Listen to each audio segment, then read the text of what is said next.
good, everybody? It's your boy, O'Shea Duke Jackson, back at it again with another episode of the Celebrity Junk. SPK! Confusion of the highest order. Kick the beat. Now, guys, this story is coming out of Uganda. And for those of you who don't know, it's probably one of the most underrated, fun, most beautiful countries in all of Africa. I mean, it's a lot of things to do, a lot of people to see. You know, it's just a really, really cool place, right?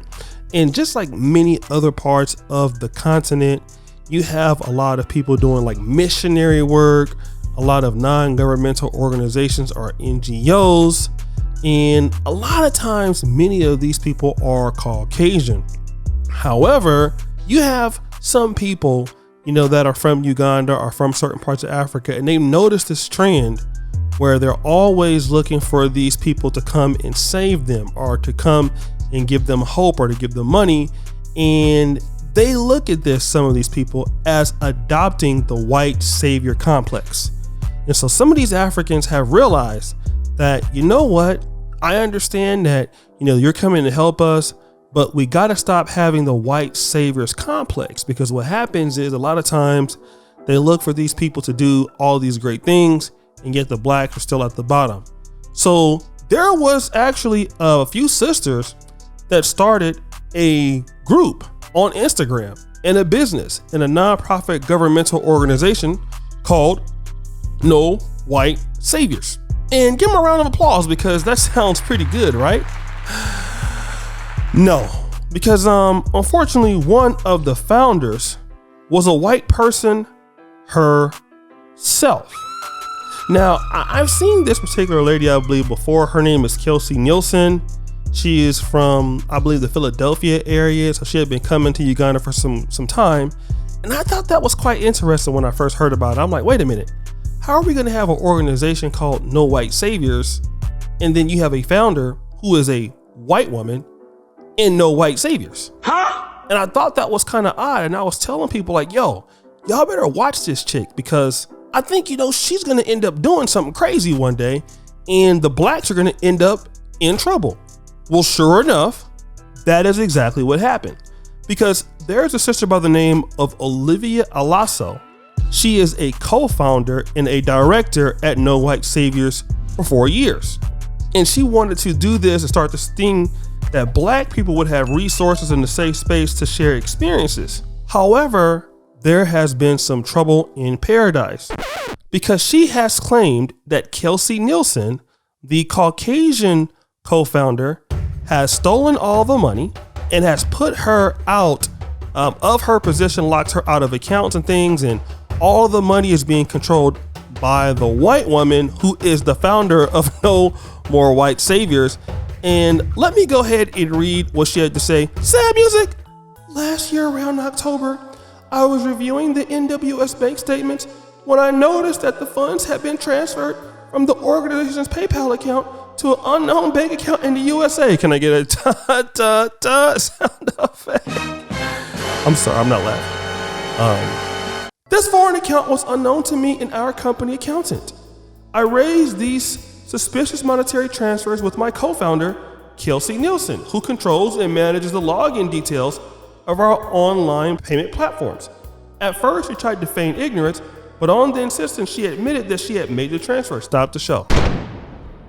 So the white lady, who was supposed to be tired of white saviors and is a white savior herself, is now stealing all the money, allegedly, sending money back to her home country on the behalf of the foundation that started in Africa.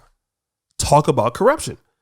Sad music. Her excuse was the funds were mean to clear a loan she acquired when the organization was starting out. She had never mentioned this to me prior. Wow. So she took the money, talking about all of a sudden she had a loan.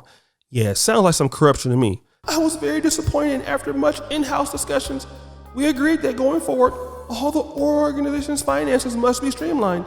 Unfortunately, all efforts to do this have been consistently frustrated. After that encounter, I noticed a deliberate effort by Kelsey Nielsen to undermine and frustrate my presence on the team. She would scream at me in the presence of our team. She got away with making unilateral decisions by throwing temper tantrums, undermining me, and frustrating my ability to to act in my capacity as a director of No White Saviors. She employed manipulative means of bribing and offering favors to team members to win their loyalty, all the while continually insinuating to all and sundry that no black woman can do the work she does or has the same skill set as hers. Dude, I don't mean to be rude, but your breath is kicking. So guys, and I want to go over the rest of that, but someone else says this, flew out one of the people's husbands with the money from the organization and booty clapping sounds. So all this is alleged, but I even talked about this privately and also a video on my Kingana channel, about this, because that seemed very weird that you have a Caucasian and no white saviors when she's white. And I'm not being racist or anything, but it just didn't make any sense. Let me just say this. Black people around the world are going to have to figure out their own problems.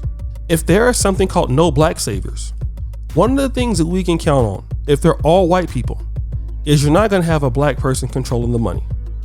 But because of the white supremacy we say that we're fighting against, we always believe that in certain cases, somebody has to be given the administration or organization of our stuff. And this is what happens when you don't work together with your own people and you want to include other folks into your stuff instead of just, slowly building it yourself, struggling to do it with your own people and things like that. Okay? Now you're getting racism in an organization that you intended to stop racism from. And I'll just say this. I believe that the people out here, when they said no white saviors, they don't hate white people, nor are they against them. They have an issue with it, but they just wanted to do some things for themselves. But it's gonna have to be by yourself, because now you have a person who has turned other Africans allegedly against her in order to bribe and do all these different things and kick her out of the situation, steal money, allegedly sleeping with people's husbands. I'm not saying that happened, but this is what they're saying. I mean, they put it out there. I'm just reporting on it. And, black people have to solve their own problems. Nobody's going to solve your problems but you. If there's no white saviors and you're tired of that, then why do you have a white savior running no white saviors? It's ridiculous.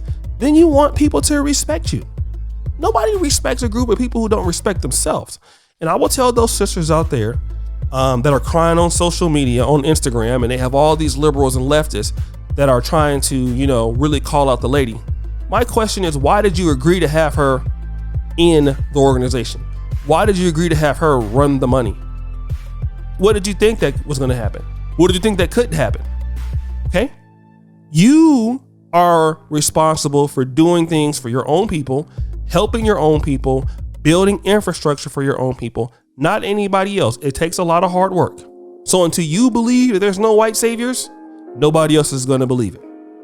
Now you're crying. Now you're blaming everybody else. But it's something that you and your colleagues should have said, listen, we can take support from you. You will not run our organization in the first place. Because one thing is for sure, they would never let you run theirs.